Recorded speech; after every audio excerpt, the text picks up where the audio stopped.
এবার দেখে নিচ্ছি সিকন এক ঝলকে। উত্তরবঙ্গের ৮ জেলার উপভোক্তাদের হাতে বিভিন্ন সরকারি প্রকল্পের সুবিধা তুলে দেওয়া হলো কোচবিহার রবীন্দ্র ভবন মঞ্চে। রাজ্যের মুখ্যমন্ত্রী এই সুবিধাগুলি প্রদান করেন। প্রয়াত সাংবাদিক সুমিতেশ ঘোষের অকাল প্রয়াণে তার পরিবারের পাশে এসে দাঁড়ালেন মুখ্যমন্ত্রী, দিলেন চাকরির আশ্বাস।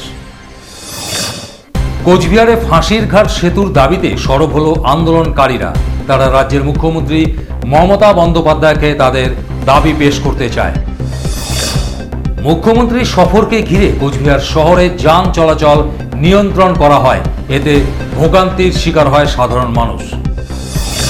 দাবি পূরণের লক্ষ্যে আগামী 23শে ডিসেম্বর থেকে কর্মবিরতি ডাক আশা কর্মীদের, চিঠি দিলেন সিএমএইচকেও।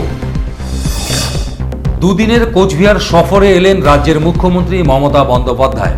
নামলেন এভিনশিল কলেজের মাঠের অস্থায়ী হেলিপ্যাডে। নেমে তিনি হেঁটেই রওনা দিলেন।